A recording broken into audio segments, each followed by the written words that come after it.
कथा जपः दानम् आत्मज्ञानम् यो अविपस्थो ज्ञाहेतुश्च स्वशक्ति प्रचयोस्य विश्वम् स्थिति लयो। वे जो भी बोलते हैं वही जप है।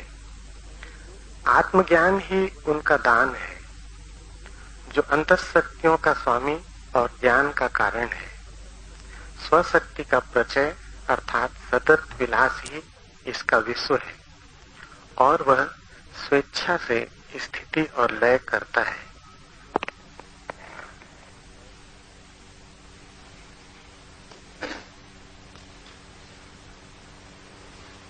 प्रार्थना। क्या तुम कहते हो उस पर निर्भर नहीं, वरन क्या तुम हो उस पर निर्भर है। पूजा क्या तुम करते हो उससे संबंधित नहीं, बल्कि क्या तुम हो उससे ही संबंधित है। धर्म का संबंध कृत्य से नहीं, अस्तित्व से है। तुम्हारे भीतर के केंद्र पर अगर प्रेम है तो तुम्हारी परिधि पर प्रार्थना होगी। तुम्हारे भीतर के केंद्र पर अगर अहिर्निश शांति है तो तुम्हारे बाहर के केंद्र पर ध्यान होगा। तुम्हारे भीतर के केंद्र पर अगर पल पल होश है तो तुम्हारा पूरा जीवन तपश्चर्या होगी। इससे उल्टा नहीं। परिधि को बदलने से केंद्र नहीं बदलता, केंद्र की बदलाहट से परिधि अपने आप बदल जाती, क्योंकि परिधि तुम्हारी छाया है। छाया को बदल के कोई स्वयं को नहीं बदल सकता, लेकिन स्वयं बदल जाए तो छाया अपने आप बदल जाती। ये जान लेना बहुत महत्वपूर्ण है, क्योंकि अधिक लोग परिधि को बदलने में ही जीवन नष्ट कर देते, आचरण को बदलने में सब कुछ दांव पे लगा देते, जबकि आचरण बदल भी जाए तो भी कुछ बदलता नहीं।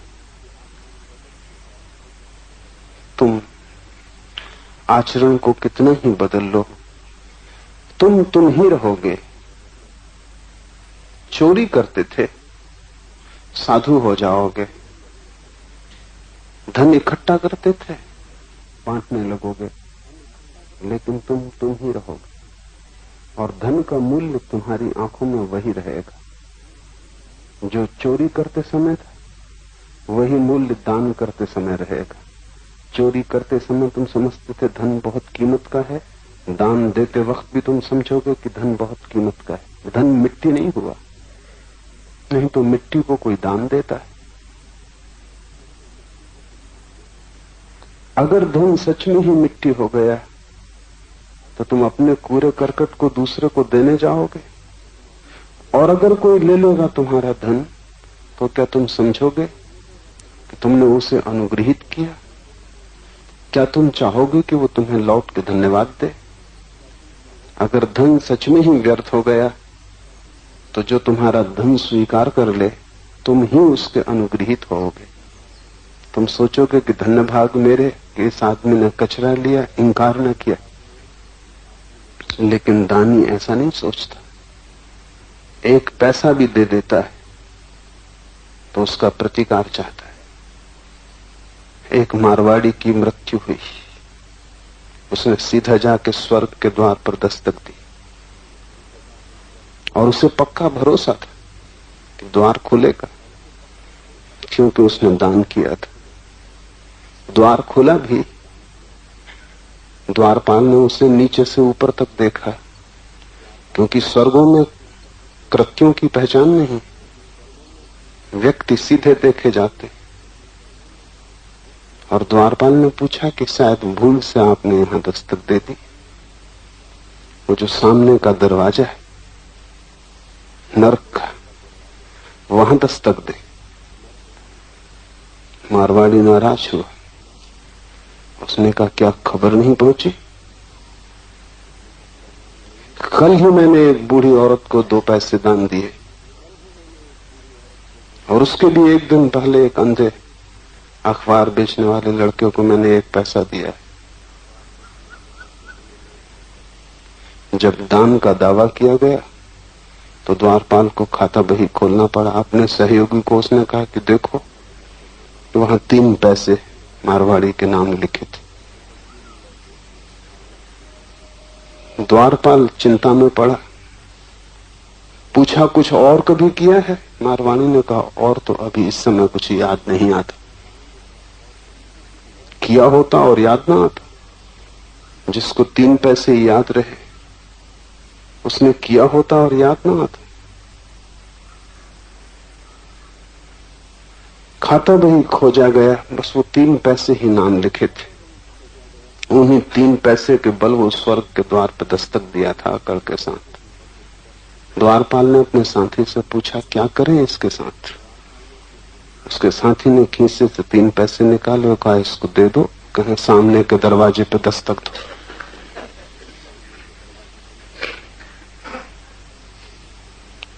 पैसों से कहीं स्वर्ग का द्वार खुला है?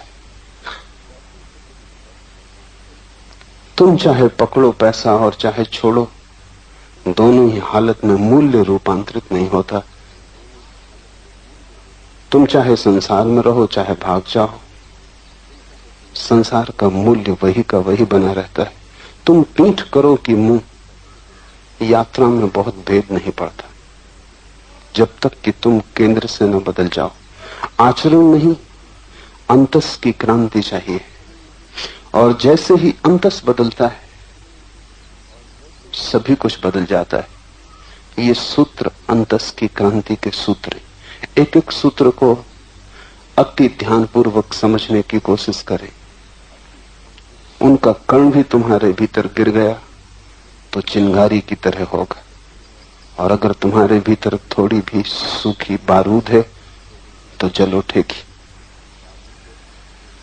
और अगर तुमने सारी बारूद को गीली कर रखा है तो चिंगारियां पड़ती हैं और बुझ जाती।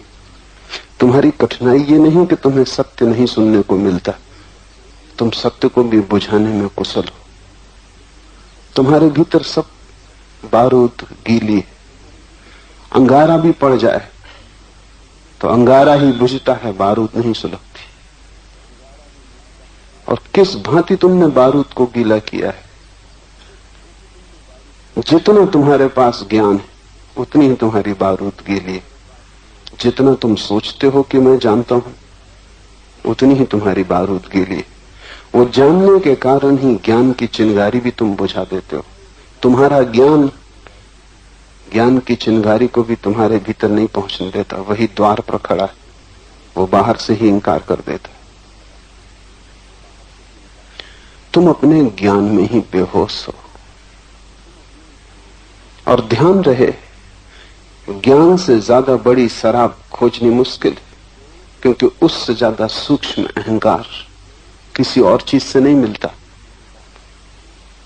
धन भी इतना अहंकार नहीं दे सकता, क्योंकि धन चोरी जा सकता है, सरकार बदल सकती है, कम्युनिस्ट आ सकते हैं, कुछ भी हो सकता है। धन का कोई पक्का भरोसा नहीं है।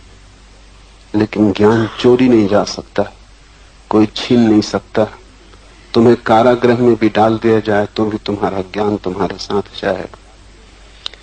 इसलिए धनी में भी वैसी अकड़ नहीं होती जैसी पंडित में होती है। और वो अकड़ ही तुम्हारे भीतर बारूद को गीला रखती। उस अकड़ को छोड़ दो, तुम्हारी बारूद सूख जाएगी।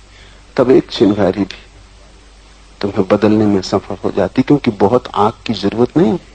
बारूद जलती हो एक चिंगारी से ही जल जाएगी। जल सकती हो एक चिंगारी काफी है। न जल सकती हो तो आग भी लग जाए तो भी न जलेगी। ये सूत्र चिंगारियों के तरह हैं।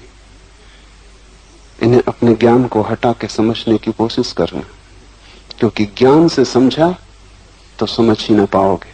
पहला सूत्र है कथा जप।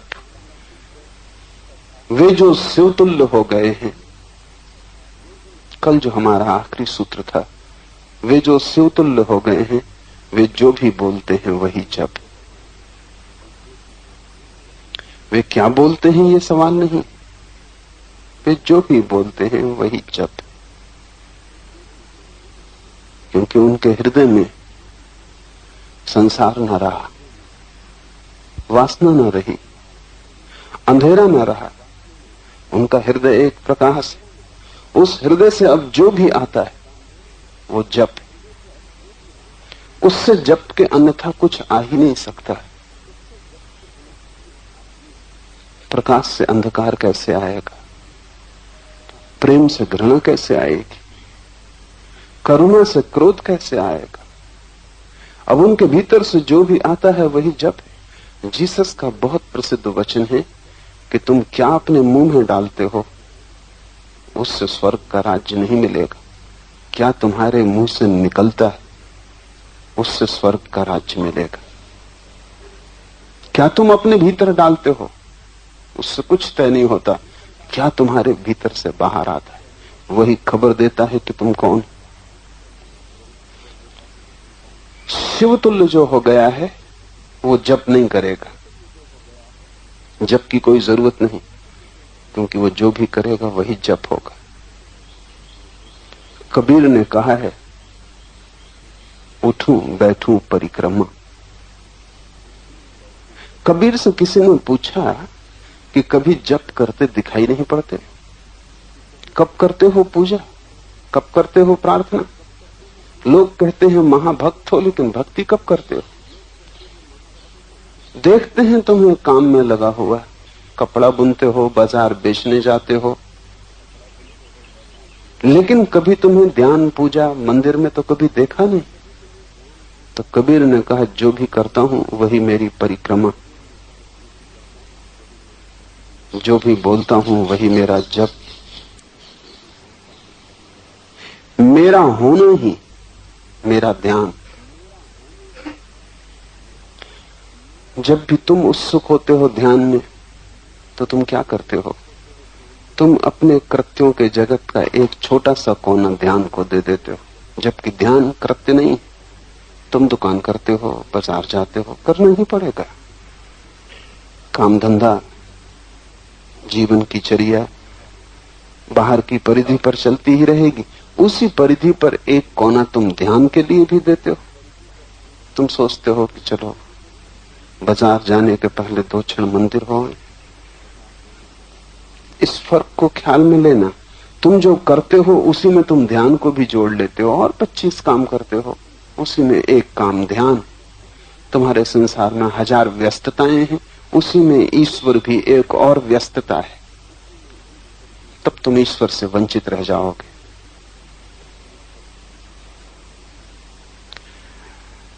ईश्वर परिधि पर हो ही नहीं सकता। जहां दुकान है, बाजार है, काम है, वहां से ईश्वर का कोई संबंध नहीं। ईश्वर तुम्हारा अंतस्थल है, जहां तुम काम के जगत में नहीं है। वो तुम्हारा जहां सब काम विश्राम हो जाता है, सिर्फ तुम ही बचते हो। जहां कोई कर्ता नहीं बचता, जहां सिर्फ साक्षी बचता है, वही उसका घर है। ईश्वर तुम्हारे एक अंग को नहीं घेरेगा, वो महान विराट है। तुम पूरे ही उससे घिरोगे तो ही तुम्हें घेर पाएगा। तुमने अगर कहा कि कुछ थोड़ा समय तुझे भी देंगे तो तुम भटकोगे। जिस दिन तुम अपने को पूरा ही दे दोगे, इसका यह अर्थ नहीं कि तुम कोई काम ना कर पाओगे। तुम काम और भी भली भांति कर पाओगे, लेकिन तब तुम्हारे प्रत्येक काम में ईश्वर की धुन बजने लगेगी। तब वो तुम्हारे भीतर होगा, जैसे श्वास चल रही है। तुम बाजार जाते हो तब तुम श्वास लेना बंद तो नहीं कर देते। तुम दुकान पर बैठते हो तब तुम श्वास लेना बंद तो नहीं कर देते। तुम किसी से बात करते हो तब तुम श्वास लेना बंद तो नहीं कर देते। श्वास कृत्य का हिस्सा नहीं है। तुम सब करते रहते हो, भीतर श्वास चलती रहती। ऐसे ही जब परमात्मा तुम्हारे भीतर का हिस्सा होगा, तुम सब करते रहोगे और उसकी धारा तुम्हारे भीतर अहिर्निश बहती रहेगी। तुम्हारे करने से उसकी कोई प्रतियोगिता नहीं, वो संसार का हिस्सा नहीं। करने से संसार बनता है, कृत्य से संसार बनता है। इसलिए हम कहते हैं जब तक कोई कर्म में जुड़ा है तब तक संसार में बना रहेगा। जब अकर्म को उपलब्ध होता है तब परमात्मा को उपलब्ध होता है। अकर्म का अर्थ है तुम्हारा अस्तित्व, जहां करने का कोई सवाल नहीं, जहां तुम सिर्फ हो, तुम्हारा होना मात्र, वहां से तुम जुड़ो। शिवतुल्य जो हो गया है वो जो भी बोलता है वही जप है। तुम उसे प्रार्थना करते न पाओगे, क्योंकि अब प्रार्थना को अलग से करने की कोई जरूरत न रही। तुम उसे पूजा करते हुए न पाओगे, क्योंकि अब पूजा करने का हिस्सा न रही, अब वो स्वयं पूजा है। इसलिए वो जो भी करता है उसमें अगर तुम गौर से देखोगे तो सब जगह पूजा पाओगे। वो अगर श्वास भी लेता है तो भी जप है, वो अगर हाथ भी हिलाता है तो पूजा है, वो उठता है बैठता है तो परिक्रमा है। शिवतुल्य जो हो गया उसका सारा आचरण साधना हो जाता है। उसे साधना भी नहीं पड़ता, क्योंकि जिससे साधना पड़ता हो वो कभी सहज नहीं होगा, और जिससे साधना पड़ता हो उससे हम कभी न कभी थक जाएंगे। थकेंगे तो विश्राम करेंगे, विश्राम का अर्थ होगा विपरीत में चले जाएंगे। इसलिए अगर तुमने अपनी साधुता को साधा है तो 6 दिन साधोगे, 7वें दिन विश्राम करना पड़ेगा, उस दिन तुम असाधु हो जाओगे। इसलिए तुम्हारे जो साधु हैं उनके जीवन में असाधुता का क्षण होगा ही, क्योंकि साधुता से भी तुम थक जाओगे। एक दिन तो तुम्हें छुट्टी लेनी ही पड़ेगी। कृत्य को कोई सतत नहीं कर सकता, उससे थकान आएगी। इसलिए साधु भी छुट्टी पे होता है, और अगर वो छुट्टी पे ना हो तो तनाव बहुत बढ़ जाएगा। इसलिए साधु के जीवन में भी असाधुता के क्षण होते हैं, और असाधु के जीवन में भी साधुता के क्षण होते हैं। तुम ऐसा पापी ना पा सकोगे जिसके जीवन में पुण्य का क्षण ना हो, क्योंकि वो पाप से थक जाता है तो विपरीत में विश्राम लेना पड़ता है। और तुम ऐसा पुण्यात्मा ना पा सकोगे जिसके जीवन में पाप का क्षण ना हो, क्योंकि वो पुण्य से थक जाता है तो पाप में विश्राम लेना पड़ता है। हमेशा विपरीत में जाकर डूबना पड़ता है ताकि मन हल्का हो जाए। संत हम उसे कहते हैं जिसकी साधुता साधी हुई नहीं, जिसकी साधुता सहज स्वभाव, फिर कोई विश्राम नहीं। तुम सांस लेने से तो कभी विश्राम नहीं लेते, तुम होने से तो कभी विश्राम नहीं लेते। जब तक तुम्हारे अंतस में प्रवेश न कर जाए शिवत्व, तब तक सब ऊपर ऊपर होगा। जैसे तुमने वस्त्र अच्छे पहन रखे हो और भीतर गंदगी हो, अच्छे वस्त्र कितनी देर छिपाएंगे।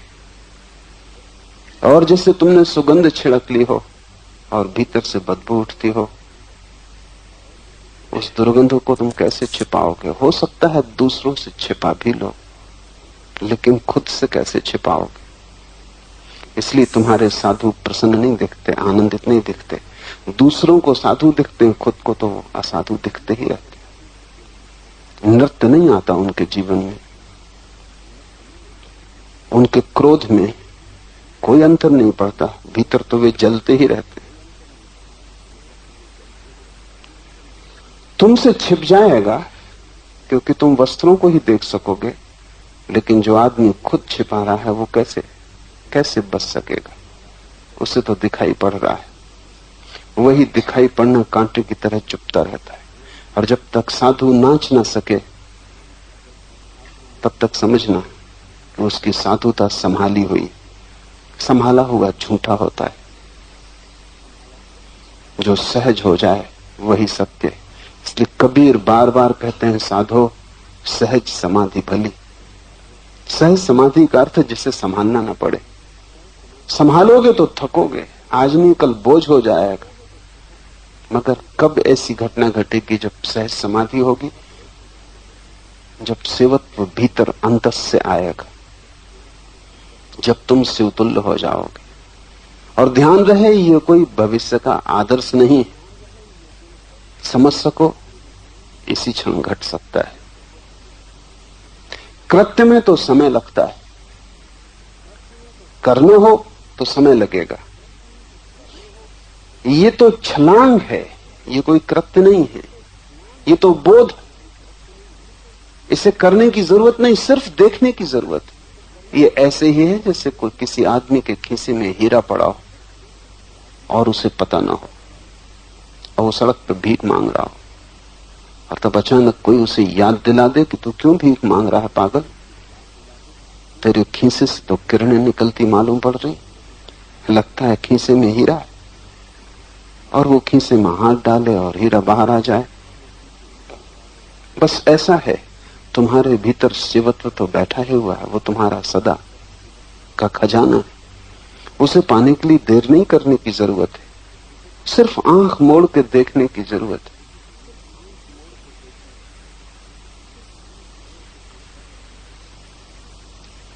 अगर वो कहीं भविष्य में होता तो फिर कठिनाई थी, फिर समय लगता, जन्म जन्म लगते पहुंचते। वो तुम्हारे भीतर, इसलिए शिवत्व को पाना नहीं है, केवल आविष्कृत करना है, सिर्फ उघाड़ना है।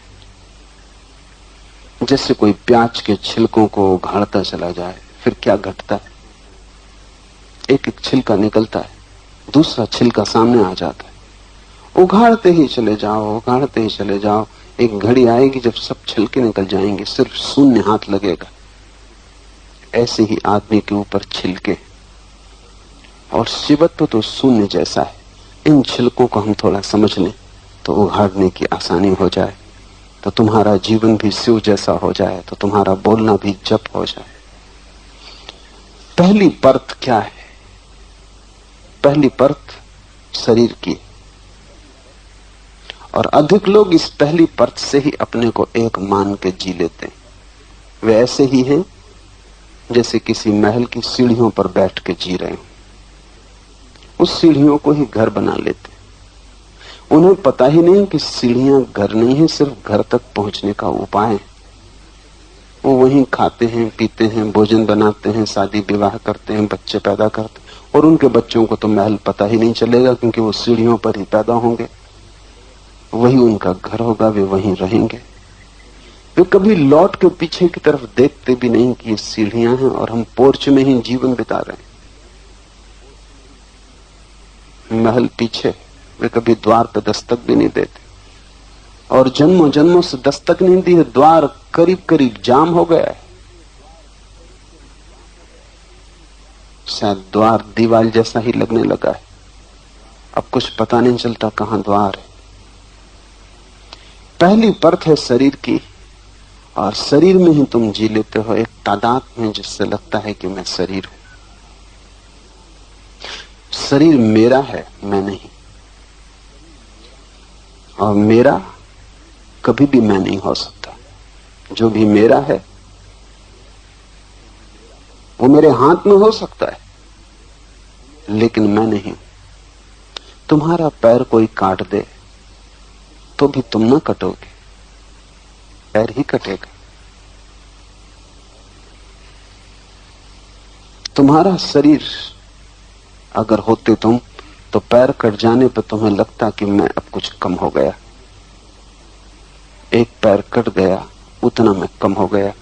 लेकिन पैर कट जाए, आंखें चली जाएं, कान खो जाएं, हाथ टूट जाएं, तुम्हारे पूरेपन में जरा भी अंतर नहीं पड़ता।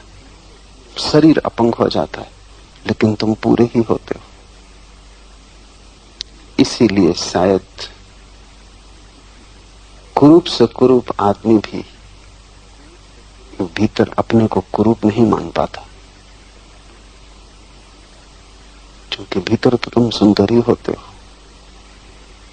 शायद इसीलिए कुरूप से कुरूप आदमी भी राजी नहीं हो पाता कि मैं कुरूप हूं, और पापी से पापी आदमी भी राजी नहीं हो पाता कि मैं पापी हूं। बुरे से बुरा आदमी भी एक भीतरी झलक से भरा रहता है कि मैं शुभ हूं। बुरे से बुरे आदमी को भी तुम गौर से देखो तो वो यही कहता है, हो गई भूल, लेकिन मैं कोई बुरा आदमी नहीं। हो गई गलती, लेकिन मैं कोई बुरा आदमी नहीं हूं। वो कृत्य को गलत मान सकता है, लेकिन खुद को गलत नहीं मान सकता, और ठीक है। उसे पता नहीं कि क्यों ऐसा लगता है। आसपास तुम्हारे परिवार में, पड़ोस में, गांव में लोग मरते हैं, लेकिन तुम्हें कभी ऐसा नहीं लगता कि मैं मरूंगा। जरूर कोई गहरी बात होनी चाहिए, क्योंकि घटना इतनी घटती है कि ये प्रतीति ना आए कि मैं मरूंगा। बड़ी हैरानी की, जब सभी मर रहे हैं तब भी तुम्हें ये चोट गहरी नहीं बैठती मन में कि मैं भी मरूंगा। अगर कोई समझाए भी तो भी तुम सोचते हो कि हो सकता है, लेकिन भीतर कोई अरनिश ध्वनि गूंजती रहती है कि और दूसरे ही मरेंगे, मैं नहीं मरूंगा। अन्यथा जीना मुश्किल हो जाए।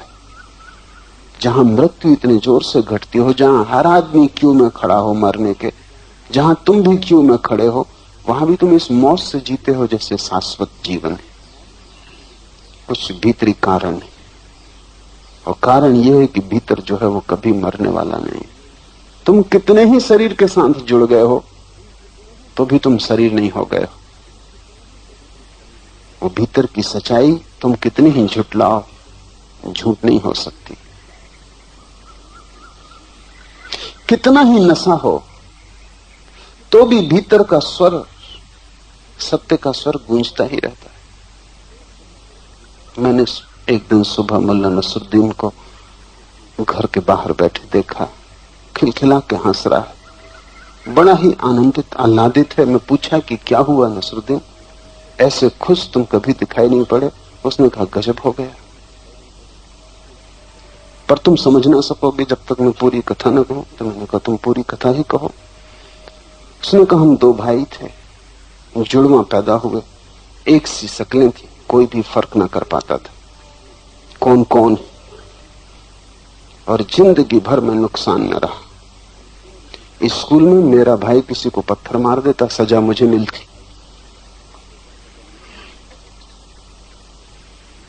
वो चोरी कर लेता, पकड़ा मैं जाता। घर में भी ये हालत थी, उपद्रव वो करके आता, मोहल्ले के लोग मुझे पकड़ के ले आते। और आखिरी तो उपद्रव तब हुआ कि एक लड़की से मेरा प्रेम था, वो उसको लेकर भाग गया।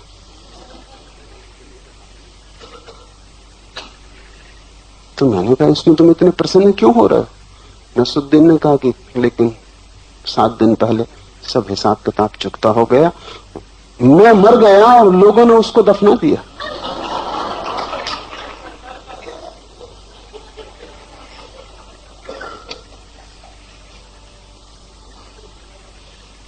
इतनी बेहोशी किसी को भी नहीं।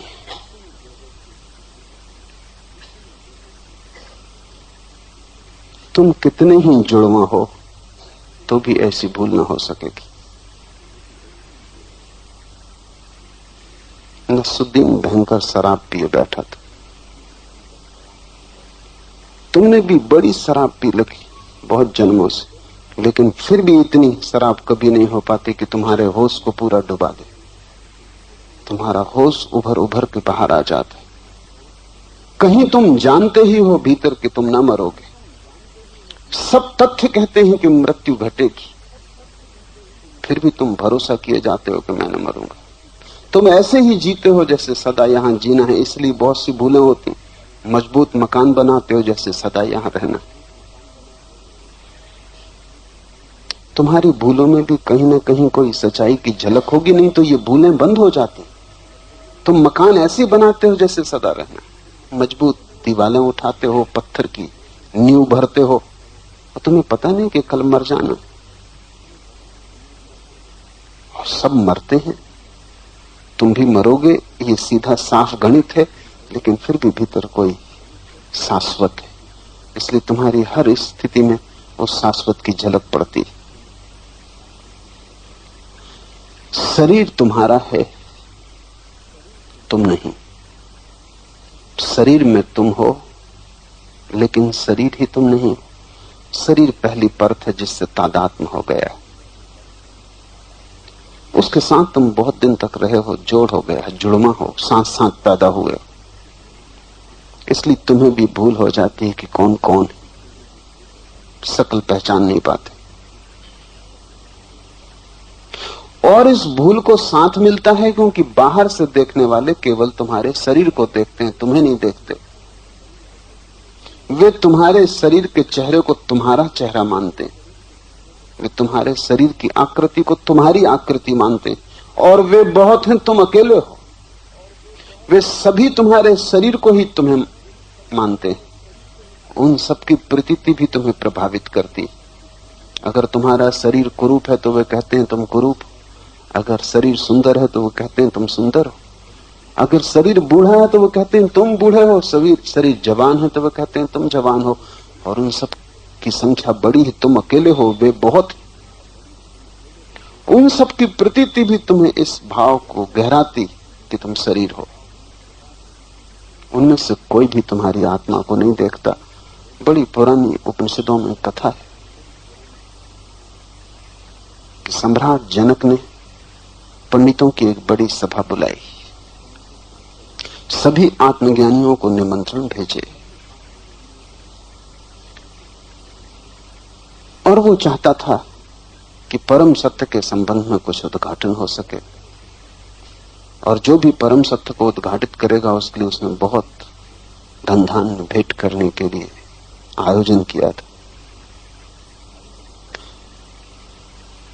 लेकिन ये निमंत्रण भी उन्हीं को पहुंचे जो ख्याति नाम थे, स्वभाव था, जिनके हजारों शिष्य थे, जिन्हें लोग जानते थे, जिन्होंने शास्त्र लिखे थे, जिनके पांडित्य की चर्चा थी, जो वाद विवाद में कुशल थे, उनको ये निमंत्रण पहुंचे।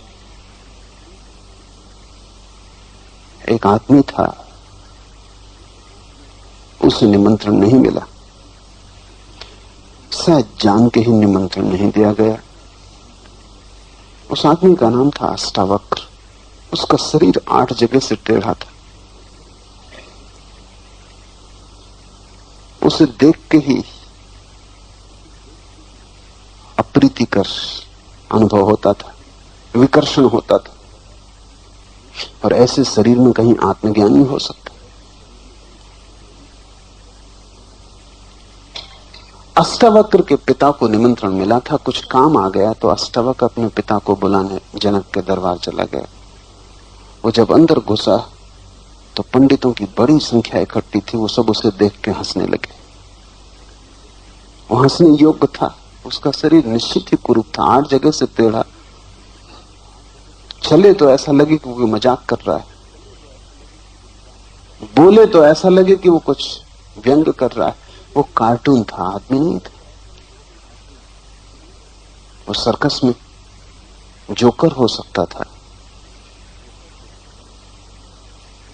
लेकिन जब सारे लोग उसे देख के उसकी चाल और ढंग को ऊंट जैसा आदमी हंसने लगे तो वो भी खिलखिला के हंसा। उसकी खिलखिलाहट की हंसी ने सभी को चुप कर दिया। सभी हैरान हुए कि वो क्यों हंस रहा है। और जनक ने पूछा कि ये लोग क्यों हंस रहे हैं। वो तो मैं समझा अष्टावक्र, लेकिन तुम क्यों हंसे? अष्टावक्र ने कहा मैं इसलिए हंसा कि चम्हारों की सभा को तुमने पंडितों की सभा समझा। ये सब चम्हार हैं, इनको शरीर ही दिखाई पड़ता, चमड़ी दिखाई पड़ती। मैं जो कि यहां सबसे सीधा हूं वो इन्हें अष्टावक्र दिखाई पड़ रहा है, और ये सब तिरछे। और तुम इनसे अगर ज्ञान की आशा रख रहे हो जनक, तो तुम रेत से तेल निचोड़ने की कोशिश कर रहे हो। ज्ञान चाहिए हो तो मेरे पास आ जाना। और अष्टावक्र ने ठीक कहा, लेकिन ये होता है क्योंकि बाहर की आंख बाहर को ही देख सकती।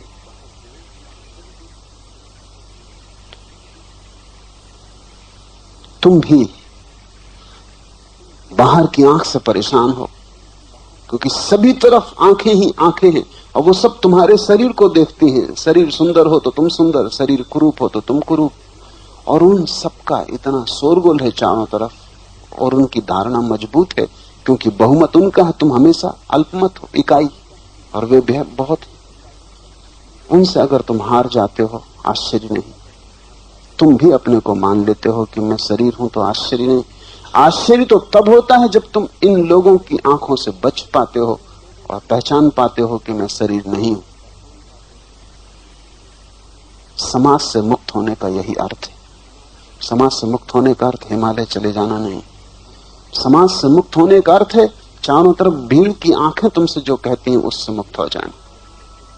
बहुत कठिन, क्योंकि जब सभी लोग एक ही बात दोहराते हैं तो निरंतर दोहराने से असत्य भी सत्य जैसे भासने लगते हैं। तुम कितने ही स्वस्थ हो, अगर पूरा गांव तय कर ले कि वो दोहराएगा कि तुम बीमार हो, जहां से तुम निकलोगे लोग कहेंगे कि तुम बीमार हो, तुम जल्दी ही बीमार हो जाओगे, क्योंकि ये महामंत्र हो जाएगा, ये सजेशन हो जाएगा। इतने लोग कह रहे हैं तो बचना बहुत मुश्किल होगा। सारी दुनिया कहती है कि तुम शरीर हो, आदमी ही नहीं, कंकड़ पत्थर जमीन आकाश सब कहते हैं कि तुम शरीर हो। एक कांटा भी चुभेगा तो आत्मा में तो चुभेगा नहीं, शरीर में चुभेगा। एक पत्थर कोई फेंक के मारेगा तो खून आत्मा से तो नहीं बहेगा, शरीर से बहेगा। कंकड़ पत्थर कांटे जमीन आसमान सब कह रहे हैं कि तुम शरीर हो। इतनी बड़ी पुनरुक्ति को खंडित करना बड़ा कठिन है, और तुम अकेले हो, सबके खिलाफ तुम अकेले हो, क्योंकि तुम ही केवल भीतर हो, बाकी सब तुमसे बाहर। और उनके कहने में कुछ भूल नहीं है, क्योंकि उन्हें तुम्हारा शरीर दिखाई पड़ता है, परत दिखाई पड़ती। तुम्हारे पड़ोसियों को तुम्हारे घर की फेंसिंग दिखाई पड़ती, तुम्हारे घर का अंतः कक्ष नहीं दिखाई पड़ता। वो समझते हैं ये फेंसिंग ही तुम्हारा घर है। उनका समझना ठीक है, लेकिन तुम भी इसे मान लेते हो, वहां भ्रांति हो जाती। समाज से मुक्त होने का अर्थ है बाहर की आंखों का जो प्रभाव तुम पर पड़ रहा है उससे मुक्त होना। समाज की आंखों से जो मुक्त हो गया उसे साफ दिखाई पड़ने लगेगा, शरीर के भीतर मैं हूं लेकिन मैं शरीर नहीं। पहली परत को तोड़ना शुरू करो, धीरे धीरे इस स्मरण को प्रगाढ़ करो कि मैं शरीर नहीं हूं। इसे अनुभव में उतारो, सिर्फ दोहराने से न होगा। जब कांटा चुभे तब स्मरण रखना कि कांटा पैर में चुभा, पीड़ा पैर में होती, मैं देखने वाला हूं, कांटा मुझ में चुभ भी नहीं सकता, पीड़ा मेरे भीतर हो भी नहीं सकती, मैं सिर्फ जानने वाला प्रकाश हूं। इसलिए जब तुम अचेतन हो जाते हो तो कांटे की चुभन पता नहीं चलती। तो डॉक्टर को ऑपरेशन करना हो तो एनेस्थेसिया देता है, बेहोश कर देता है, फिर पैर काटे, हाथ काटे, पूरा शरीर काट डाले, टुकड़े टुकड़े कर दे, तो भी तुम्हें पता नहीं चलता। अगर तुम शरीर होते तो पता चलता, लेकिन तुम शरीर नहीं हो, तुम होश हो। और डॉक्टर ने होश और शरीर का संबंध तोड़ दिया, उसने तुम्हें बेहोश कर दिया। अब तुम्हारे शरीर के साथ कुछ भी किया जाए तुम्हें कुछ भी पता न चलेगा। जिन लोगों ने जीवन और मृत्यु पर गहरे प्रयोग किए हैं उनका अनुभव है, और मैं भी उनके अनुभव को गवाही देता हूं, कि जब तुम मर जाते हो तो तुम्हें 2-4 दिन तक पक्का पता नहीं चलता कि तुम मर गए हो। आमतौर से 3 दिन लग जाते हैं तुम्हें पता चलने में कि तुम मर गए, क्योंकि मृत्यु घटती है बेहोशी में, शरीर छूट जाता है बाहर का। लेकिन ठीक शरीर की आकृति का एक भीतरी शरीर है, तुम्हारा मनो शरीर, वो तुम्हारे साथ रहता है। 3 दिन लग जाते हैं कम से कम, ज्यादा भी लग जाते हैं। तब धीरे धीरे तुम्हें समझ में आना शुरू होता है कि तुम मर गए हो, अन्यथा तुम भटकते हो अपने घर के आसपास, अपने मित्रों के पास, पत्नी बच्चों के पास। 3 दिन तक आत्मा आसपास भ्रमण करती है, हैरान होती है कि मामला क्या हो गया, कोई मुझे देखता नहीं, कोई पहचानता नहीं। तुम द्वार पर खड़े हो और तुम्हारी पत्नी रोती निकल जाती, और तुम्हें पता नहीं चलता कि हो क्या गया, मामला क्या हो गया, क्योंकि तुम पूरे के पूरे हो, कुछ कमी नहीं हो गई। शरीर के हटने से कुछ भी कमी नहीं होती। जैसे कपड़े किसी ने उतार कर रख दिए, लेकिन कपड़े तुम उतार दो तो नग्न तुम खड़े हो जाओगे, क्या बदल गया, तुम तो वही रहोगे। और फिर इससे भी सूक्ष्म शरीर तुम्हारे साथ रहता है, यही आकार, यही प्रतीति, समय लग जाता है। मर के एकदम से तुम्हें पता नहीं चलेगा कि तुम मर गए हो। तिब्बत में बारदो नाम की प्रक्रियाएं, मरते हुए आदमी को बौद्ध भिक्षु बारदो की प्रक्रिया करवाते हैं। जब वो मर रहा होता है तब वो उसे सब सुझाव देते हैं कि देख, अब तेरा शरीर छूट रहा, अब तू स्मरण से भर कि तेरा शरीर छूट रहा है, अब ये देह हट जाएगी, तू स्मरण कर, तू होश पूर्वक मर कि अब तेरे साथ जो देह है वो देह भौतिक देह नहीं, सूक्ष्म देह है। अब तूने शरीर छोड़ दिया, अब तेरे सामने विकल्प हैं कि तू किस तरह के गर्भ को ग्रहण करे। ऐसे सब सुझाव बारदो की प्रक्रिया में मरते हुए आदमियों को दिए जाते हैं। और तिब्बत ने जितनी गहरी खोज मृत्यु के संबंध में की है, किसी दूसरी जाति ने नहीं की। आदमी मर रहा है और भिक्षु ये सुझाव दे रहा है। आखिरी क्षण तक जब शरीर छूट रहा है तब तक वो सुन रहा है भिक्षु। यहां आदमी मर जाएगा और भिक्षु बोले चला जाएगा। तुम कहोगे अब तुम किससे बोल रहे, अब बंद करो, आदमी तो मर गया। तो भिक्षु अभी बोले चला जाएगा, क्योंकि अब तुम्हें मर गया है आदमी, भिक्षु को अभी भी नहीं मर गया। और ये आदमी अभी भी सुन रहा है, क्योंकि इससे कोई फर्क नहीं पड़ता कि शरीर छूट गया, ये अभी भी सुन रहा है। और इसके अगले जन्म को प्रभावित किया जा सकता है कि कैसा गर्भ ग्रहण करे, और इससे इस जन्म की मोह और आसक्ति से मुक्त किया जा सकता है। और इन क्षणों में इस आदमी को पूरी याद दिलाई जा सकती है कि तू शरीर नहीं है, जो कि और किसी क्षण में याद दिलाना बहुत कठिन, क्योंकि अब ये पाएगा कि मैं हूं और शरीर अलग पड़ा है। अब भिक्षु कहेगा कि देख अब तू ऊपर है और शरीर नीचे पड़ा है, गौर से देख, इसी शरीर के साथ तूने अपने को एक समझ रखा था, और अब तेरे मित्र परिजन इस शरीर को मरघट ले जाएंगे, तू पीछा कर, वहां तू इसे जलते देख, वहां ये राख हो जाएगा, फिर भी तेरे होने में रत्ती भर कमी नहीं पड़ती। स्मरण रखना इसको, आगे की यात्रा में दोबारा शरीर के साथ ग्रस्त मत होना। अगले जन्म में पहले ही क्षण से स्मरण रखना कि तू शरीर नहीं। सब कहेंगे कि तू शरीर है, लेकिन तू अपनी स्मृति को मत खोना। तू अपनी स्मृति को उनके सुझाव से ढकने मत देना। काश तुम लोगों के सुझाव फेंक सको तो आत्मज्ञान बहुत दूर नहीं। पिकासो बहुत बड़ा चित्रकार हुआ, इस सदी में उसका कोई मुकाबला नहीं, लेकिन सलाह देने वाले तो उसके पास भी पहुंच जाते थे। सलाह देने वालों की कोई कमी नहीं, क्योंकि सच तो यह है कि बिना मांगी सलाह सिर्फ मूढ़ देता है। ज्ञानी की सलाह लेनी हो तो बड़ी मेहनत करनी पड़ती, मांगनी पड़ती, अर्जित करनी पड़ती। सिर्फ मूढ़ बिना मांगे सलाह देता। और अच्छा ही है कि लोग सलाहें दूसरों की नहीं मानते, नहीं तो बड़ी मुसीबत में पड़े।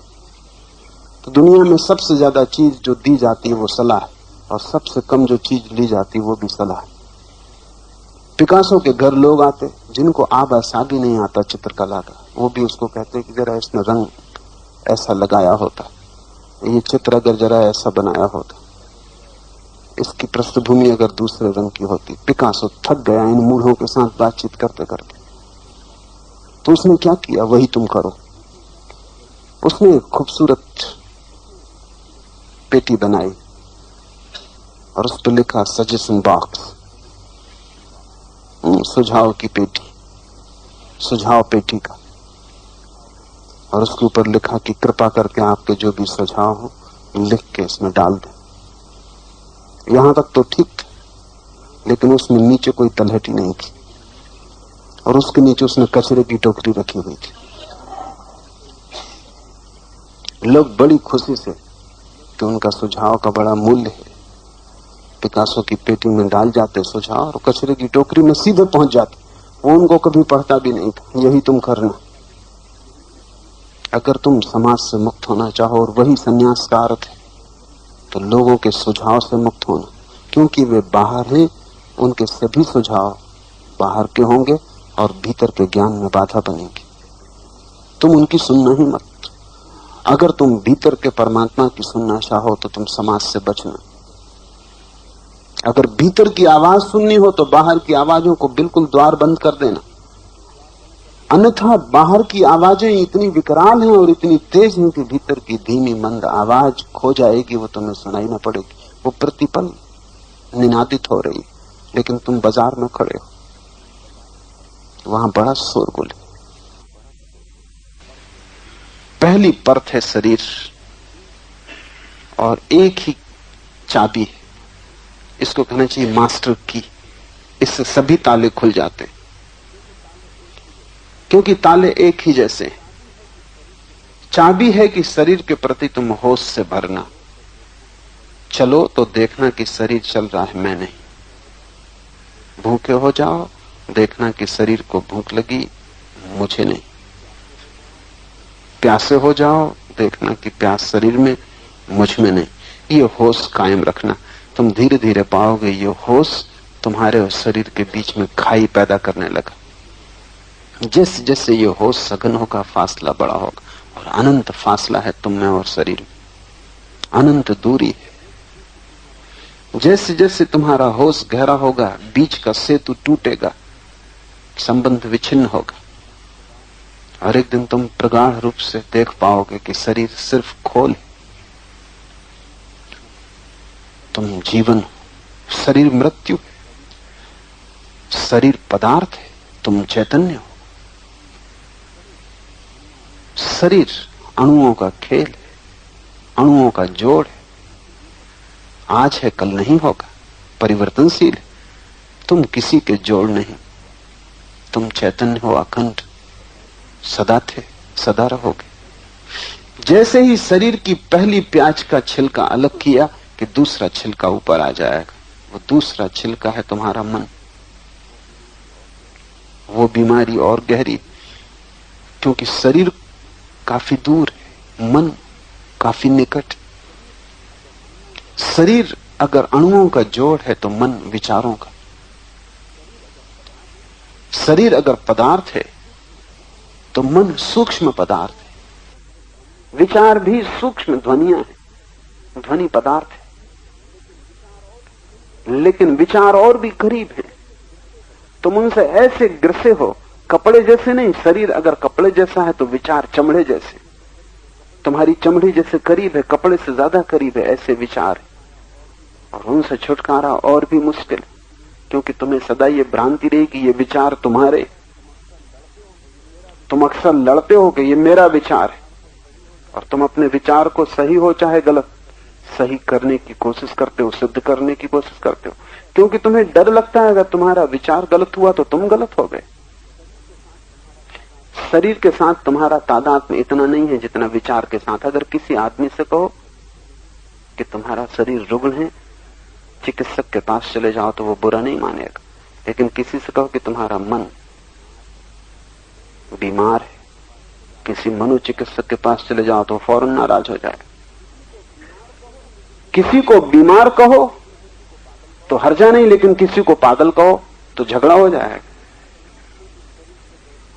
क्योंकि शरीर से तो एक फासला, लेकिन मन से हमारा तादात्म्य बहुत गहरा है। जब कोई कहता पागल हो तो हमें लगता है मैं पागल हूं। क्या कह रहे हो? कोई पागल ये मानने को राजी नहीं हो सकता कि मैं पागल हूं। तुम ही पागल हो, क्योंकि मन के विचार धुएं की तरह तुम्हें चारों तरफ से घेरे हुए हैं, और जब तक ये विचार तुम्हें घेरे हैं तुम्हारी आंखें अंधी रहेंगी। तो दूसरा कठिन प्रयोग, कठिन तपश्चर्या है विचार के प्रति जागना, कि कोई भी विचार वो सुखद हो, दुखद हो, सच हो, झूठ हो, शास्त्र में हो, न हो, परंपरागत हो, गैर परंपरागत हो, मैं नहीं। विचार भी उधार है, सभी विचार उधार है। वो भी समाज ने तुम्हें दिए, वो भी दूसरे से तुम्हें मिले, सीखा है उन्हें तुमने। तुम तो वो हो जो अनसीखा तुम्हारे भीतर आया है। तुम चैतन्य मात्र हो, विचार नहीं। विचार तो तुम्हारे ऊपर तरंगों की भांति है। जैसे कूड़ा करकट नदी के ऊपर तैर रहा हो, ऐसे विचार हैं। तुम तो नदी हो, तुम तो चैतन्य की धारा हो। तो फिर धीरे धीरे विचारों की परत को भी उखाड़ना, और जब कोई विचार तुम्हें पकड़े तो स्मरण रखना कि ये मैं नहीं हूं, ये भी बाहर की धूल है। जैसे दर्पण पे धूल जम जाए, ऐसे विचार तुम पे जम गए। और किसी विचार को इतना अपना मत मानना कि उसके लिए लड़ने को खड़े हो जाओ। अगर लोग विचार से अपना संबंध तोड़ लें, दुनिया में सारे युद्ध बंद हो जाएं। सारा युद्ध और उपद्रव, सारी हिंसा विचार के साथ तादात्म्य के कारण। कोई कम्युनिस्ट, कोई समाजवादी, कोई जनसंघी है, कोई हिंदू है, कोई मुसलमान है, कोई जैन है, सब विचार के साथ तादात्म्य कर लिए। तुम सिर्फ परमात्मा हो, न तुम हिंदू हो, न तुम जैन हो, न तुम बौद्ध हो, न मुसलमान हो। तुम्हारा शुद्ध होना शिवत्व है, लेकिन तुम सस्ते में उलझ जाते हो। तुम्हें लगता है हिंदू होना ज्यादा कीमती बजाय परमात्मा होने की, मुसलमान होना ज्यादा कीमती। और तुम्हारे मुसलमान और हिंदू होने से सिर्फ मंदिर और मस्जिद लड़ते, और ये जमीन धर्म से खाली होती, भरती नहीं। सब धर्म लड़वाते, क्योंकि सभी धर्म विचार हो जाते। धर्म तो सिर्फ एक है, और वो है तुम्हारा शिवत्व। तुम स्वयं परमात्मा हो, बस उतना ही धर्म है। वो कभी नहीं लड़ाएगा, क्योंकि जहां विचार न होंगे वहां कैसी लड़ाई, वहां कैसा पक्षपात, वहां कैसा विरोध। शरीर ने तुम्हें दूसरों से अलग किया है, विचार ने तुम्हें और भी ज्यादा अलग किया है। एक बात समझ लेना जो बड़ी विरोधाभासी है, जिसने तुम्हें स्वयं से तोड़ा है उसने ही तुम्हें दूसरों से भी तोड़ा है। शरीर ने तुम्हें स्वयं से तोड़ा है, शरीर ने ही तुम्हें दूसरों से तोड़ा है। विचार ने तुम्हें स्वयं से और भी बुरी तरह तोड़ा है, उसने तुम्हें दूसरों से और भी बुरी तरह तोड़ा है।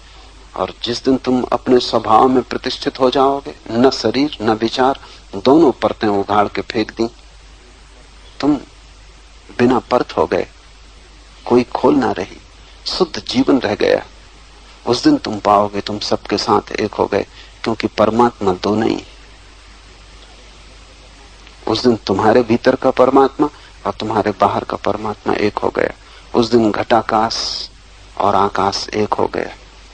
उस दिन घड़े के भीतर छिपा आकाश और घड़े के बाहर फैला आकाश एक हो गया। घड़ा गिर गया, तादात्म्य घड़ा है। जैसे जैसे तुम परत उघाड़ते जाओगे, परत का अर्थ है तादात्म्य, आइडेंटिटी। जो तुम नहीं हो उसके साथ अपने को एक मान लेना, तादात्म्य। और उस सब से तादात्म्य तोड़ देना जो तुम नहीं हो, ध्यान है। और ध्यान कुंजी है। धीरे धीरे वही बच रहता है जो तुम हो।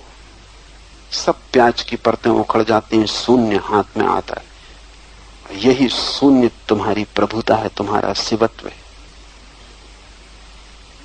तुमने देखा शिव की पिंडी हमने बनाई है, वो शून्याकार है, वो जान के हमने बनाई। शिव का कोई चेहरा नहीं, उन जैसी सुंदर मूर्ति और किसी की नहीं, क्योंकि उस पर कोई चेहरा ही नहीं। वो सिर्फ शून्य की आकृति है। और जिस दिन तुम भीतर भीतर भीतर उतरते जाओगे, वैसे वैसे तुम पाओगे वो शून्य की आकृति तुम्हारे भीतर भी आनी शुरू हो गई। तुम शिव के करीब होते जा रहे हो।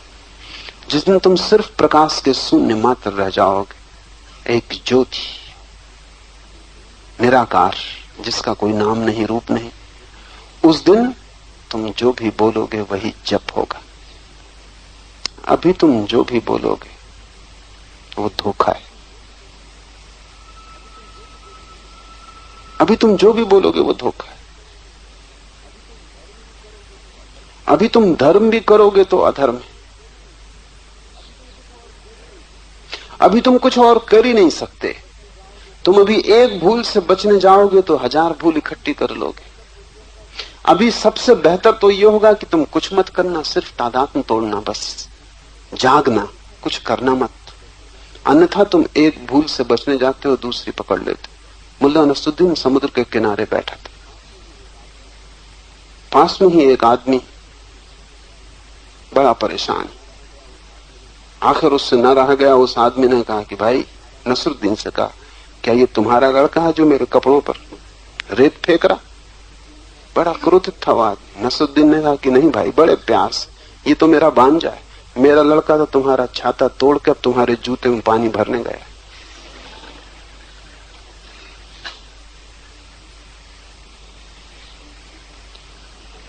तुम इधर संभालोगे, उधर बिगड़ जाएगा। तुम अपनी भूलों से बचने के लिए जो कारण देते हो वो और बड़ी भूलें हो जाती। पुराने सम्राट अपने दरबारों में एक एक महामूर्ख रखते थे। ताकि वो याद दिलाता रहे कि आदमी की बुद्धिमानी बहुत बुद्धिमानी नहीं है। एक सम्राट ने एक महामूर्ख को रखा हुआ था। एक दिन अचानक सम्राट दर्पण के सामने खड़ा था। महामूर्ख आया, उसने जोर से उछक के लात सम्राट की पीठ पे मारी कि वो दर्पण पे गिर पड़ा। सामान टूट गया, दर्पण भी टूट गया, लहू लुहान हो गया।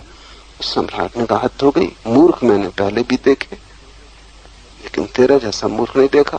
और ये तूने क्या किया? अगर तू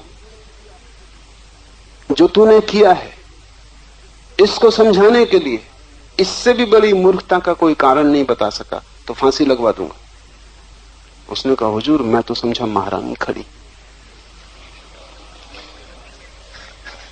ये उन्होंने कारण बताया।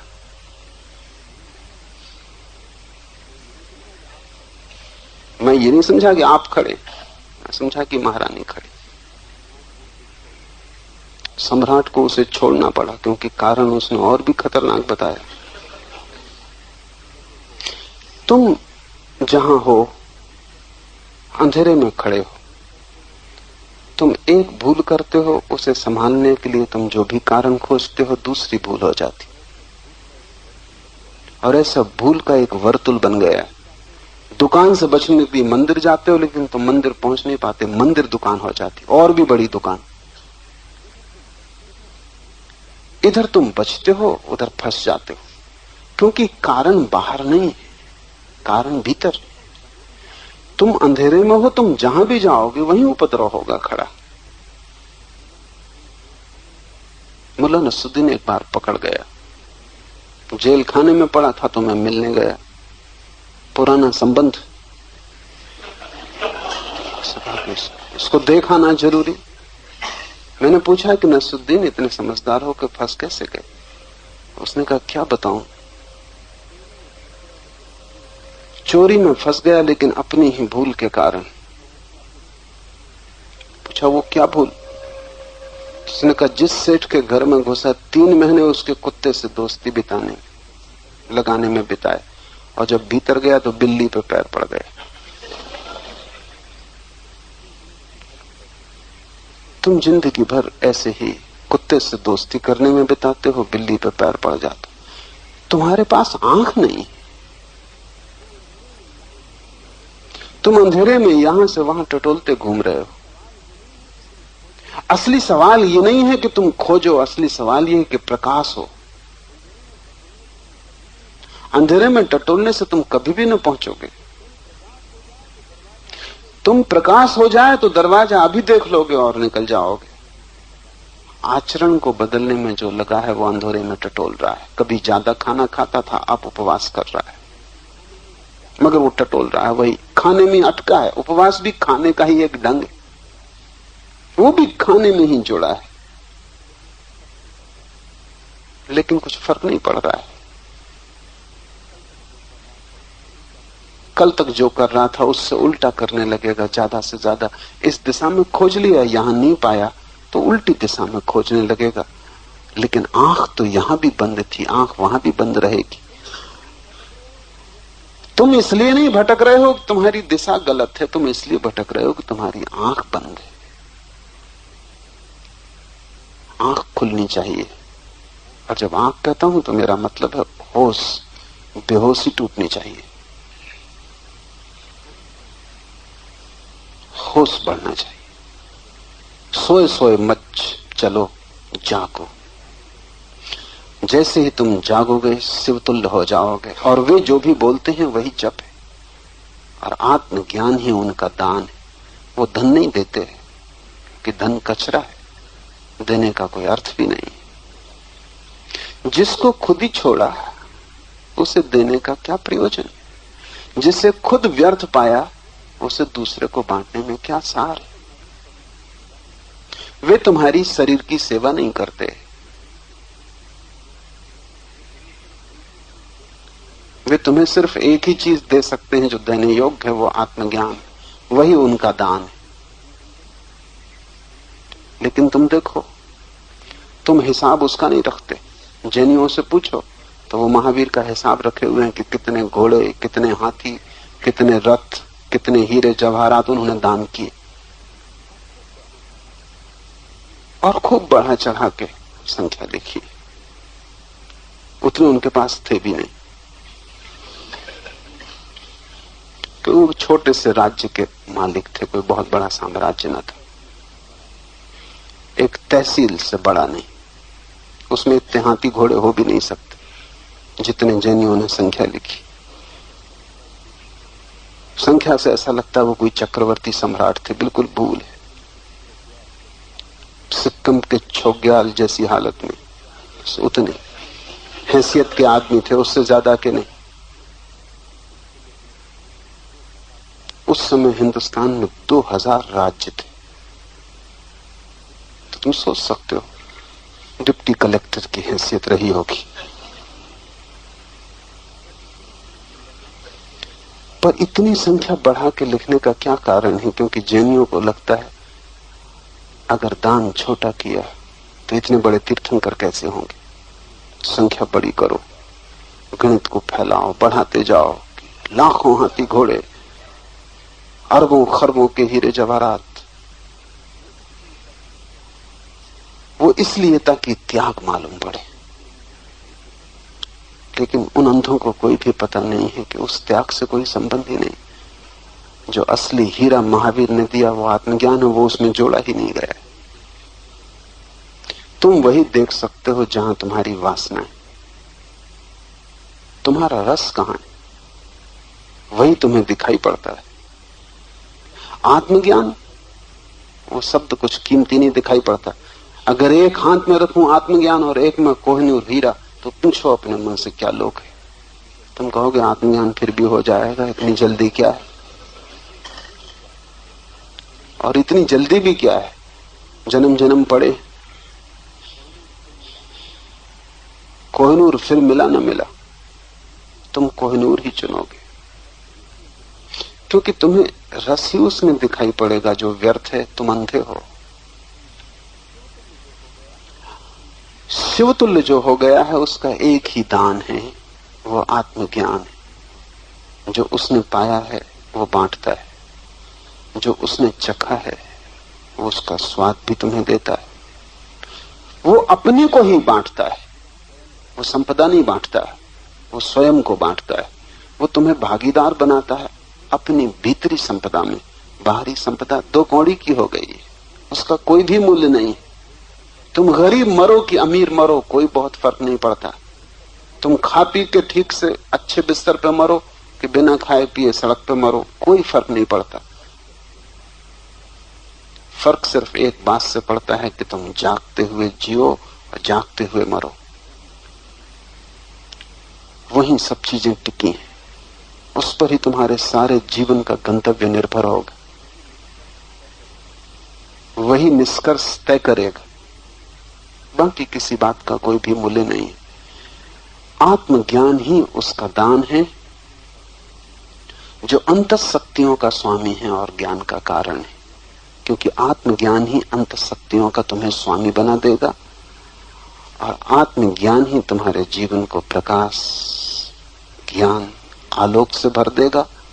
और जिस दिन तुम जान सकोगे, जाग सकोगे, उस दिन तुम पाओगे कि तुम सदा के सम्राट हो। तुमने अपने को भिखारी कैसे समझा, तुम हंसोगे।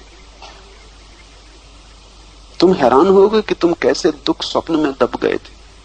तुमने कई बार दुख स्वप्न देखे हैं, नाइटमेयर। बस वैसा ही पूरा जीवन है।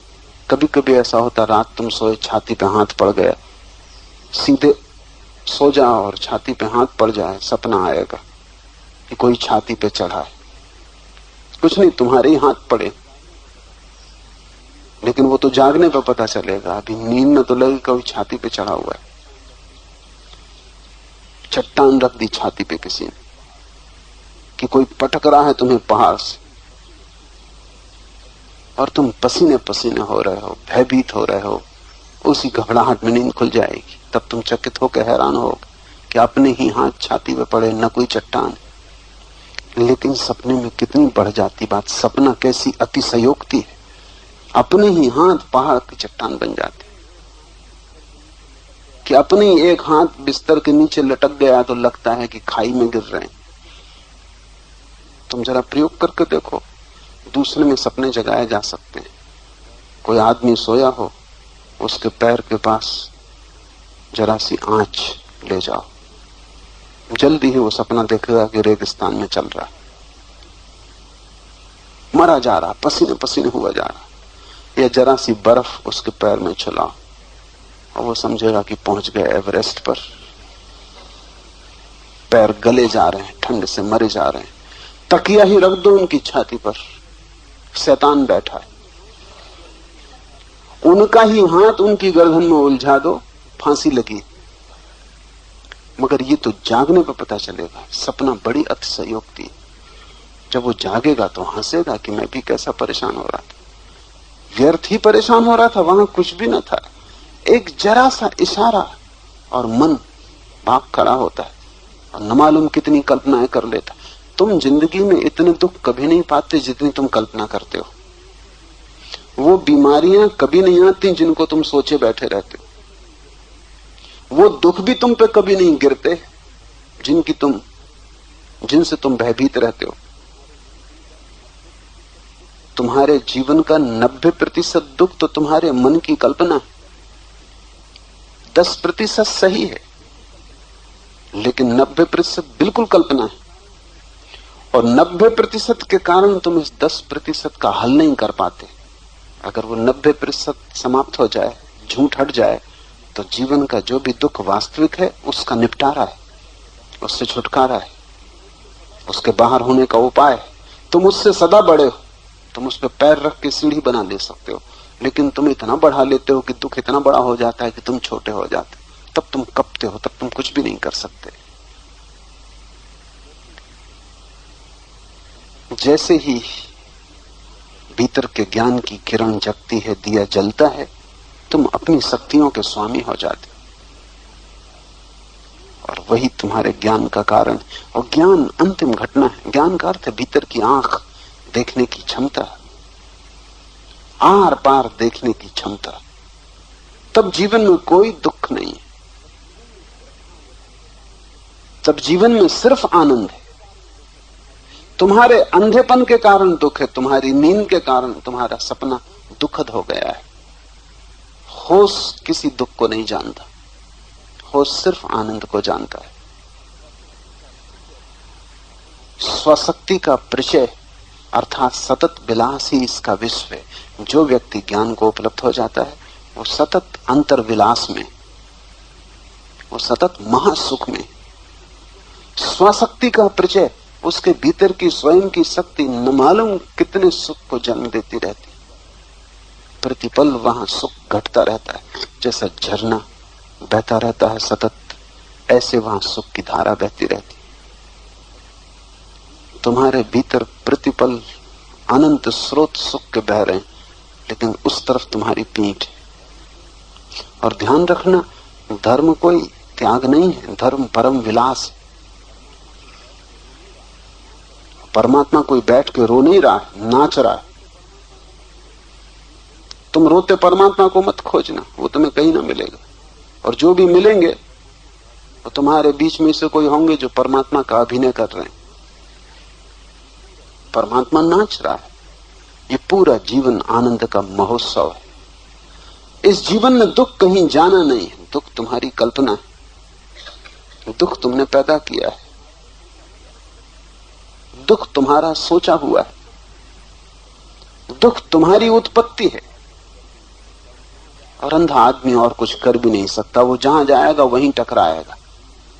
पर सोचता है वो ये कि सारी दुनिया मुझसे टकराने को तैयार खड़ी, कोई तुमसे टकराने को क्यों उत्सुक होगा?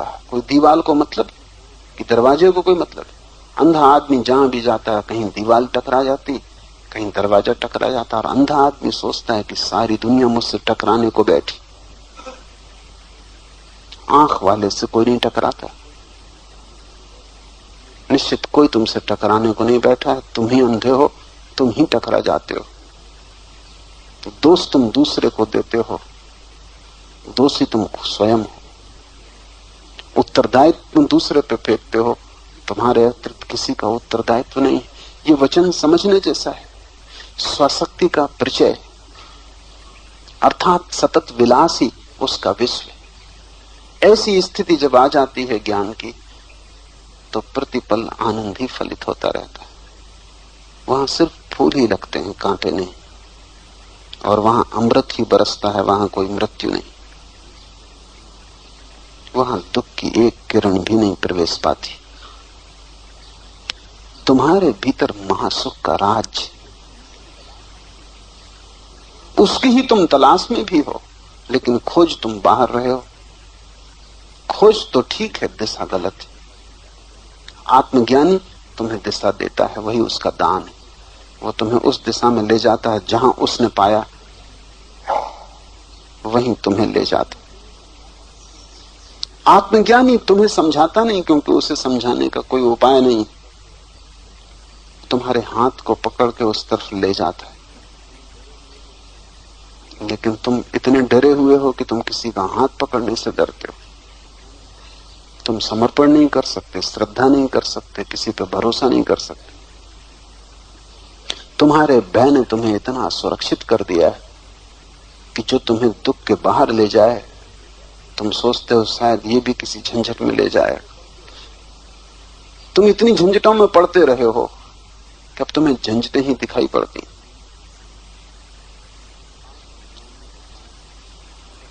आत्मज्ञानी के पास अगर तुम उसका हाथ पकड़ने को राजी नहीं हो, तो कोई उपाय नहीं कि वो तुम्हें दान भी कैसे दे। तुम्हें हाथ तो फैलाने ही होंगे, तुम्हें दान स्वीकार तो करना ही होगा। तुम अगर अपनी मुट्ठियां बांध के खड़े हो और तुम दान स्वीकार करने को राजी नहीं, तो आत्मज्ञानी भी तुम्हारे द्वार से बिना तुम्हें दिए लौट जाएगा। स्वसच्चित का प्रचय अर्थात सतत विलास ही इसका विश्व है, और वहां सतत विलास चल रहा है और तुम सतत दुख में हो। और वह स्वेच्छा से स्थिति और लय करता है। ये बड़ा कठिन है, समझना कठिन है, क्योंकि अनुभव से ही समझ में आ सकता है। अनुभव नहीं है तो समझ में नहीं आएगा, लेकिन फिर भी थोड़ा सा प्रत्यय बन जाए तो कभी सहयोगी होगा। जैसे ही कोई व्यक्ति स्वयं को जानने में समर्थ हो जाता है, वैसे ही एक अनूठी शक्ति, इस जगत में सबसे महान शक्ति, उससे बड़ा कोई चमत्कार नहीं, उसे उपलब्ध होता है। और वो चमत्कार ये है कि वो जब चाहे तब हो जाए और जब चाहे तब ना हो जाए, जब चाहे तब अस्तित्व में आ जाए और जब चाहे तब शून्य में खो जाए। जैसे तुम जगते हो और सोते हो, लेकिन वो भी स्वेच्छा से नहीं। सुबह नींद खुल गई तो तुम क्या करोगे? फिर सो नहीं सकते। रात नींद आती तो तुम जग नहीं सकते। जैसे तुम सोते हो और जगते हो, ऐसा ही आत्मज्ञानी स्वेच्छा से शून्य में जाता और पुण्य में आता। वो उसकी स्वेच्छा है, वो उसमें परतंत्र नहीं। अगर वो तय करे कि उसे शून्य में खो जाना है तो वो शून्य में खो जाता है। अगर वो तय करे कि उसे पूर्ण में रहना है तो वो पूर्ण में रहता है। बुद्ध के जीवन में उल्लेख है कि वे गए स्वर्ग के द्वार पर, द्वारपाल ने द्वार खोले, लेकिन वे पीठ करके खड़े हो गए। उन्होंने कहा, जब तक अंतिम व्यक्ति मुक्त ना हो जाए तब तक मैं द्वार पर रुकूंगा। जिस दिन आखिरी व्यक्ति प्रवेश कर जाएगा स्वर्ग के महासुख में, उस दिन उसके पीछे मैं प्रवेश करूंगा। ये कहानी बड़ी प्रीतिकर। इसका मतलब यह है कि जगत में दो तरह के आत्मज्ञानी हैं। सभी धर्मों ने उन दो तरह के आत्मज्ञानियों को समझा है। एक आत्मज्ञानी तो वो है जो अपने आत्मज्ञान हो जाने के बाद शून्य में लीन हो जाता है, और एक आत्मज्ञानी वो है जो अपने आत्मज्ञान के बाद भी अस्तित्व में बना रहता है ताकि दूसरों को सहायता कर सके। जैनों ने पहले आत्मज्ञानी को केवल ज्ञानी कहा है। अनंत केवल ज्ञानी होते, वे शून्य में खो जाते, उन्होंने अपनी मंजिल पा ली, वे प्रवेश कर जाते हैं, द्वार पर नहीं खड़े रहते। 24 को जैनियों ने तीर्थंकर कहा। तीर्थंकर वे केवल ज्ञानी हैं जो द्वार पर खड़े रहते। जो दूसरे के लिए रास्ता बताते। बौद्धों ने भी दो तरह के आत्मज्ञानी माने हैं, एक को वे बोधिसत्व कहते हैं और एक को अरहत। बोधिसत्व वो आत्मज्ञानी है जो दूसरे के लिए रुकता है, और अरहत वो आत्मज्ञानी है जो अपना पाके लीन हो जाता है। सारे धर्मों ने दो तरह के आत्मज्ञानी माने, क्योंकि दो तरह के होते हैं। तुम जब पहुंचोगे उस परम दशा में, तो या तो तुम्हारे मन में, तुम्हारे प्राणों में एक वासना शेष रह जाएगी, इसको भी वासना ही कहना पड़ेगा कि मैं दूसरों की सहायता करूं, और या ये वासना भी शेष न रहेगी तो तुम खो जाओगे। इसलिए सद्गुरु अपने शिष्यों में उन शिष्यों को बोधिसत्व या तीर्थंकर बनाने की कोशिश करते हैं जिनमें करुणा का तत्व ज्यादा है। दो तत्व हैं जो आखिर में रहते हैं, करुणा और प्रज्ञा। प्रज्ञा का अर्थ है ज्ञान और करुणा का अर्थ है दया। और तुम्हारे भीतर दो ही तरह के व्यक्ति हैं, एक जिनके भीतर करुणा ज्यादा है और एक जिनके भीतर प्रज्ञा ज्यादा है। जिनके भीतर प्रज्ञा ज्यादा है वो तो सीधे शून्य में खो जाएंगे, उनको गुरु नहीं बनाया जा सकता। वे शिष्य ही रहेंगे और जिस दिन वे ज्ञान को उपलब्ध होंगे वे खो जाएंगे, वे गुरु कभी नहीं बनेंगे। जिनके जीवन तत्व में करुणा का भाव ज्यादा है वे गुरु बन सकते हैं, तीर्थंकर बन सकते हैं, बोधिसत्व बन सकते हैं। तो ये गुरु पर निर्भर करेगा कि वो अपने शिष्यों को तैयार करे।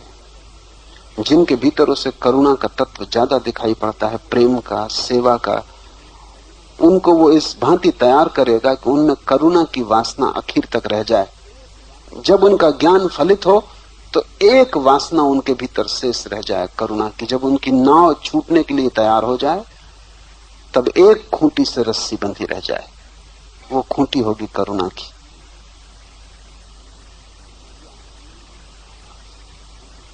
या उनके भीतर करुणा का तत्व नहीं है, शुष्क प्रज्ञा है, तो उनकी कोई खूंटी बचाने की जरूरत नहीं। उनकी नाव जैसे ही तैयार हुई वो यात्रा पर निकल जाएंगे, महाशून्य में खो जाएंगे। शिवत्व को उपलब्ध व्यक्ति अपनी स्वेच्छा से स्थिति और लय करता है। या तो वो ठहर सकता है अस्तित्व में सेवा के लिए, या खो सकता है शून्य में। ये उसकी स्वेच्छा है। और ध्यान रहे, उसी के पास स्वेच्छा है, तुम्हारे पास कोई स्वेच्छा नहीं। तुम्हारे पास स्वयं का होना नहीं तो स्वेच्छा कैसे होगी? तुम भला कहते हो कि मैं अपनी स्वेच्छा से ऐसा कर रहा हूं, लेकिन वो झूठ। तुम किसी वासना के दबाव में वैसा करते हो। स्वेच्छा क्या है तुम्हारे पास? स्वेच्छा तो तब है कि कोई गाली दे और तुम क्रोध ना करो। ये हो सकता है क्रोध प्रकट ना करो, लेकिन गाली देते ही भीतर क्रोध हो जाएगा। स्वेच्छा तो तब है जब कोई गाली दे और तुम ऐसे खड़े रहो जैसे गाली नहीं दी गई। स्वेच्छा तो तब है जब कोई प्रशंसा करे और तुम ऐसे खड़े रहो जैसे प्रशंसा नहीं की गई, जैसे कुछ भी नहीं हुआ। तुम वही हो जैसे पहले थे, कोई रत्ती भर भी अंतर ना पड़े। तब तुम मालिक हो अपने, तब तुम स्वामी हो। और ऐसा जो स्वामित्व है उसके लिए अंतिम निर्णय आखिरी क्षण में होता है। तो बौद्धों के दो धर्म हो गए इसी आधार पर। एक धर्म है हीनयान और एक धर्म है महायान। दो पंथ हो गए। हीनयान का अर्थ है छोटी नाव, उसमें एक ही सवार हो सकता है, ज्यादा लोग नहीं। वो अरहत की नाव है, वो बैठता है और अपनी यात्रा पर निकल जाता है। महायान का अर्थ है बड़ी नाव, वो बोधिसत्व की नाव है। वो बैठ भी जाए नाव में तो रुकता है ताकि और लोग भी सवार हो जाएं, फिर उसकी नाव जाए। कहना मुश्किल है कि दोनों में कौन ठीक है कौन गलत। उस स्थिति में ठीक और गलत का निर्णय भी मुश्किल है, जो जिसके स्वभाव के अनुकूल है। जिनके हृदय में स्त्रीणता है वो बोधिसत्व हो जाएंगे, और जिनके हृदय में पुरुषत्व है वो अरहत हो जाएंगे। और दो तरह के हृदय हैं, इसलिए आखिरी क्षण में भी दो तरह के हृदय निर्णायक होंगे। या तो तुम्हारे पास पुरुष का हृदय है शुष्क प्रज्ञा, या स्त्री का हृदय है आर्द्र करुणा। या तो तुम प्रेमपूर्ण हो या तुम ज्ञानपूर्ण हो, या तो तुम ज्ञानी हो या भक्त हो। ये दो विपरीत मिल के संसार बना है। संसार में सभी चीजें विपरीत से बनी हैं, अंधेरा और प्रकाश, स्त्री और पुरुष, जन्म और मृत्यु। ऐसे ही करुणा और प्रज्ञा। आखिरी क्षण में भी ये दो तत्व किनारे पर रहेंगे। इनमें से जो भी प्रबल होगा वो निर्णायक होगा। लेकिन तब स्वेच्छा का उपयोग करना होगा। तब स्वेच्छा है तुम्हारी, क्योंकि मुक्त पुरुष अब किसी बंधन में नहीं है। ये उसकी अपनी ही मर्जी है। पहली दफा मर्जी पैदा हुई, पहली दफा संकल्प का जन्म हुआ है। आत्मज्ञानी ही संकल्प करता है, तुम तो वासनाओं में प्रवाहित होते हो। वो तय करेगा। और एक ही निर्णय की अवस्था है बस, इसके पहले कोई अवस्था निर्णय की नहीं। तब तो तुम बहते हो, निर्णायक नहीं हो। गुरुजीएफ से किसी ने पूछा कि मैं क्या करूं, मुझे बताएं। गुरुजीएफ ने कहा, काश तुम कुछ कर सकते तो मैं तुम्हें बताता। अभी तुम कुछ कर ही नहीं सकते। अभी तो तुम अंधे प्रवाह में हो। अभी तो तुम ऐसे हो जैसे घास का तिनका लहरों पर डोलता रहता, कहीं भी लहरें ले जाएं वहीं चला जाता। अभी तुम कहां हो? बुद्ध से किसी ने पूछा कि मैं सेवा करना चाहता हूं लोगों की। बुद्ध ने बहुत गौर से देखा और दया से कहा, अभी तुम हो ही नहीं, सेवा कैसे करोगे? निर्णय आता है आखिरी क्षण हाथ में। आत्मज्ञान के बाद निर्णायक शक्ति तुम्हारे पास होती, क्योंकि तुम तब सुतुल्य हो गए। तुम सृष्टि न रहे, सृष्टा हो गए। तब तुम इस जगत के हिस्से नहीं हो, तुम स्वयं परमात्मा हो। अब सारा खेल तुम्हारे हाथ में। अब तुम नियंता हो। तब आखिरी निर्णय हाथ में आता है, और वो ये है कि या तो तुम रुकना चाहोगे, अपनी नाव में और लोगों को सवार कर लो, तब तुम तीर्थंकर हो जाओगे, या तुम चिंता न करोगे, वो बात ही तुम्हें पकड़ेगी नहीं, और तुम सोचोगे हर आदमी अपना रास्ता खोजता है, अपने रास्ते से पहुंचता है, कौन किसकी नाव में सवार होता है। तुम अपनी नाव को छोड़ दोगे और वह स्वेच्छा से स्थिति और लय करता है। इसे ख्याल में रखना उचित है, क्योंकि इसको सुनते भी तुम्हारे भीतर ख्याल जगने लगेगा कि तुम्हें अगर निर्णय का मौका मिले तो तुम क्या करोगे। तत्क्षण जगने लगेगा, और वो जगना उपयोगी है, क्योंकि आखिरी क्षण वही बीज बड़ा हो जाएगा, वृक्ष बन जाएगा। आज इतने।